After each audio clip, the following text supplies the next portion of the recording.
இந்த கூட்டணிக்கு அழைக்கிறாருன்னு இவர்கிட்ட போய் யார் சொன்னா? ஒரு துன்பத்துல ஒரு துயர சம்பவம் நிகழ்ந்து விட்டது. அதுல ஒவ்வொருக்கும் ஒரு பார்வை, ஒவ்வொருக்கும் ஒரு கருத்து இருக்கிறது. ஜனநாயக நாட்டிலே கருத்து சொல்வதற்கு எல்லோருக்கும் உரிமை இருக்கிறது. இவர் கருத்து கந்தசாமி தன்னுடைய இருப்பை காட்டிக் கொள்வதற்காக தஞ்சாவூர்ல இருந்துகிட்டு ஒரு கருத்து சொல்லியிருக்கிறாரு. அதுலயும் ஒரு இயக்கம் துவங்குவது எதற்காக? மக்களுக்கு சேவை செய்வதற்காக, மக்களுக்கு தொண்டாற்றுவதற்காக.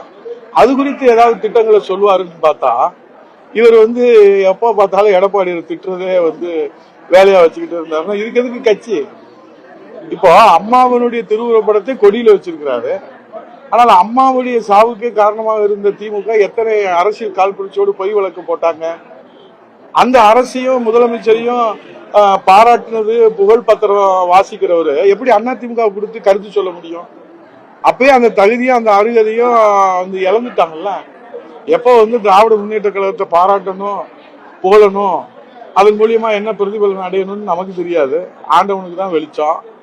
ஆனா அது சொன்னதற்கு பிறகு நீங்க அண்ணா திராவிட முன்னேற்ற கழகத்தை பத்தி நாங்க எடப்பாடியார் யாரோட கூட்டணி சேர்ந்தா உங்களுக்கே கவலை, உங்களுக்கே வருத்தம், பாரதிய ஜனதா கட்சி யாரோட கூட்டணி சேர்ந்தா உங்களுக்கே வருத்தம், உங்களுக்கே கவலை, நீங்க தான் வெளியே போறேன்னு போயிட்டீங்க.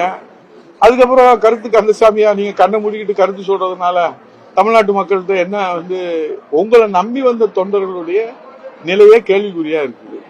நீங்க கட்சி ஆரம்பிக்கும் போது எத்தனை பேர் உங்களோட இருந்தாங்க? எத்தனை தளபதிகளா நீங்க வச்சிருந்தீங்க? அம்மா வளர்த்து விட்ட தளபதிகளா உங்க தளபதியா நீங்க அடையாளம் காட்டுனீங்க. செந்தில் பாலாஜில இருந்து ஆரம்பிச்சுக்கோங்க, தருமபுரி பழனியப்பன், தங்க தமிழ்ச்செல்வன், இப்படி நீங்க தொடர்ந்து எடுத்துக்கிட்ட 18 சட்டமன்ற உறுப்பினர்கள் உங்களை நம்பி தானே கையெழுத்து போட்டாங்க. அவங்களுடைய அரசியல்ல பொது வாழ்க்கையில தலையெழுத்து என்ன? எத்தனை பேர் உங்களை விட்டு நீங்க கட்சி ஆரம்பிச்சதுக்கு பிறகு வெளியே போயிருக்கிறாங்க? எத்தனை பேர் வெளியே போறதுக்கு சுப முகூர்த்தம் பார்த்துக்கிட்டு இருக்கிறாங்க? அதுல கவனம் செலுத்தி அதுல என்ன மக்களுக்கு செய்ய போறோம், தொண்டர்களுக்கு என்ன செய்ய போறோம், தமிழ்நாட்டு மக்களுக்கு என்ன செய்ய போறோம், எங்களுடைய அஜெண்டா என்ன, எங்களுடைய திட்டங்கள் என்ன, எங்களுக்கு நாங்க சுகாதாரமான குடிநீர் தர போறோம், பாதுகாப்பான மக்களுக்கு பாதுகாப்பு அரணா இருக்க போறோம். இன்னைக்கு நாட்டுடைய நிலைமை என்னன்னு தமிழ்நாட்டு மக்களுக்கு நல்லா தெரியும். ஆகவே இவரை நம்பி வந்தவங்களே நட்டாற்றுல இருக்கிறாங்க. இவரு காலையில எந்திரிச்சு நாங்க அதை செஞ்சிருவோம், இதை செஞ்சிருவோம்னு டெய்லி ஒரு பேட்டியை கொடுத்துக்கிட்டு இது என்ன உங்களுக்கு பலன் கிடைக்க போகுது, மக்களுக்கு என்ன நன்மை ஏற்பட போகுது? அவை இதெல்லாம் உங்க பேட்டினால மக்களுக்கு துளி அளவு நன்மை ஏற்பட போவதில்லை.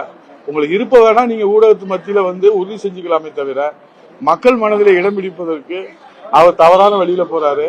ஏற்கனவே புரிஞ்சவங்க அவரை விட்டுட்டு வெளியே வந்துட்டாங்க, மக்கள் புரிஞ்சவங்க நிராகரிச்சுட்டாங்க. இனியும் புரிஞ்சுக்கிறவங்க சுபமுகூர்த்தம் பார்த்துக்கிட்டு இருக்கிறாங்க அவரை விட்டு வெளியே வர்றதுக்கு. இதுல அவருடைய நிலைமை. இதுல அவரு வீட்டே ஓட்ட விழுந்து போய் கிடக்கு. இதுல இருக்கு மற்றவங்க அவங்க கூட்டணிக்கு அழைக்கிறாங்களா அழைக்கலையான்னு உங்களுக்கே கவலை. உங்க நிலை என்ன அதை மட்டும் சொல்லிட்டு போயிட்டே இருக்க வேண்டியது.